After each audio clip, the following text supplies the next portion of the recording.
অধিকার আপনাকে কে দিছে?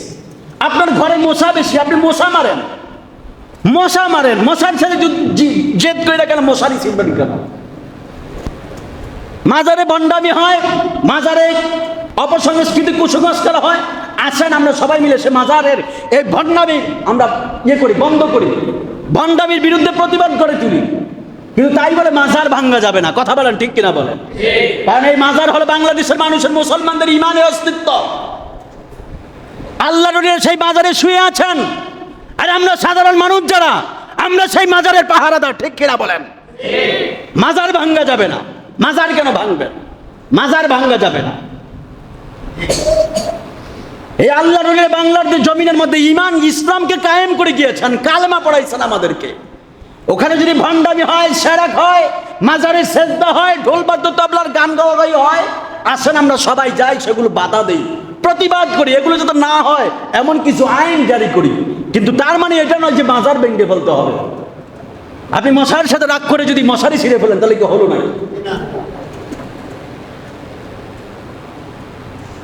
আপনি মনে করলেন সন্তান, এখনকার সন্তান খুব খারাপ হয়, আমি আমার আর সন্তান নিতাম না, আমি বিয়ে করছি এমনি থাকবো, তাহলে বুড়োকালে আপনার কি অবস্থা হইল? আমার রসুল বলেছেন ওই মানুষগুলো হলো পরিপূর্ণ ইমানদার কারা? যাদের জবান এবং হাত থেকে অন্য মানুষ নিরাপদ থাকে। আল মুসলিমু মান সালিমাল মুসলিমুনা মিন লিসানিহি ওয়া ইয়াদিহি। খাঁটি মুসলমান হলো ওই ব্যক্তি যার হাত ও মুখ থেকে অপর মুসলমান নিরাপদ থাকে। এই জন্য বাবারা আমার, নিজেকে যদি একবার জিজ্ঞাসা করেন আমার দ্বারা অন্য একটা মানুষ কতটুকু নিরাপদ, আমার দ্বারা আমার ঘরের, আমার পাশের ঘরের মানুষটা কতটুকু নিরাপদ, আমার হাত দ্বারা আমার পাশের বাড়ির মানুষটা কতটুকু নিরাপদ, যদি এই দুইটা বিষয় যদি আপনারা যদি নিজের বিবেককে জিজ্ঞেস করেন, বিবেক যদি বলে না না তুমি বড় অন্যায় করেছো, তাহলে বুঝবেন ইমানদার না। বিবেক যদি বলে না তুমি যা করেছো ভালো করেছো, তাহলে মনে করবেন আপনি ইমানদার। তবে বিবেকরে আবার নিজের পক্ষ নিয়ে জিজ্ঞেস করেন না, বিবেকরে অন্য একটা জায়গার মধ্যে রাইখা জিজ্ঞেস করবেন, বিবেক তুই বল আমি এই লোকটার সাথে এমন আচরণ করলাম, এটাকে ভালো করলাম না খারাপ করলাম? তাহলে আপনার বিবেক আপনাকে জবাব দিবে, উত্তর দিবে না তুমি এটা খারাপ করো নাই। এই জন্য আমার নবী বলেন হাসরের ময়দানে আল্লাহ বিচার করবে। রাসূল বলেছেন তোমাদের মধ্যে ওই ব্যক্তিটাই উত্তম যার জবান এবং হাত দ্বারা অন্য একটা মুসলমান নিরাপদ। যতদিন পর্যন্ত তুমি এই গ্যারান্টি দিতে না পারবা যে আমার হাত থেকে একজন মুসলমান কষ্ট পাবে না, আমার জবান থেকে একজন মুসলমান কষ্ট পাবে না, ততদিন পর্যন্ত তুমি পরিপূর্ণ ইমানদারি হতে পারবা না। জোরে বলেন নাউজুবিল্লাহ। বলেন এই আমাদের সমাজে দেখেন না, ক্ষমতা পাওয়ার পরেই হামলা ভাঙচুর, রাজাহানি, জুলুম, নির্যাতন, ডাকাতি, চুরি, বাটপারি শুরু হয়ে যায়। ক্ষমতা পাওয়ার পরে চেঞ্জিং চলে আসে। ক্ষমতা নাই, পুরো পিশাব সাধু দেশের মধ্যে অন্যতম, কিন্তু ক্ষমতা পাওয়ার পরে জেল, জুলুম, চুরি, ডাকাতি, রাজাহানি, মারামারি, কাটাকাটি, পারাপারি, রক্তাক্ত শুরু হয়ে যায়। ক্ষমতার পাওয়ার পরে নিজের অস্তিত্ব, ব্যক্তিত্বই ভুলে যায়। আছে না নাই বলো?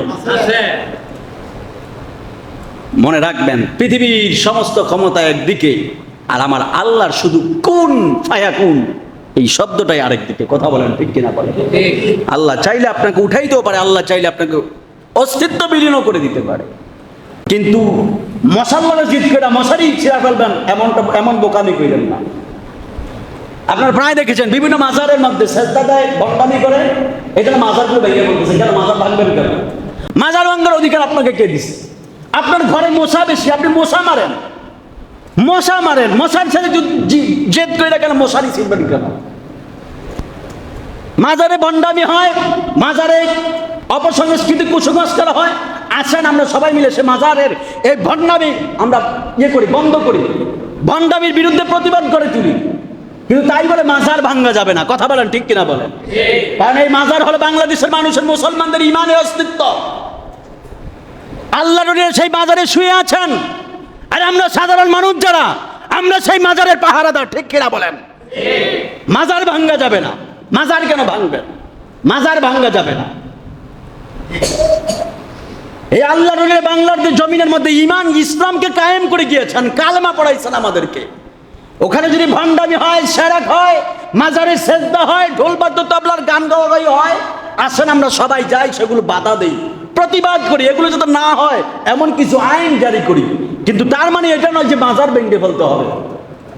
আপনি মশার সাথে রাগ করে যদি মশারি ছিঁড়ে ফেলেন তাহলে কি হলো না? আপনি মনে করলেন সন্তান, এখনকার সন্তান খুব খারাপ হয়, আমি আমার আর সন্তান টন্তান নিতাম না, আমি বিয়ে করছি এমনি থাকবো, তাহলে বুড়োকালে আপনার কি অবস্থা হইল? আল্লাহ বুঝার তৌফিক দান করে কোন আমি আরো জোরে বলে না আমি। এই জন্য এই কথাগুলো বললে আপনার বর্তমান প্রেক্ষাপট, ক্ষমতার লোভে, ক্ষমতার পাওয়ারে নিজের ব্যক্তিত্ব ভুলে যাবেন।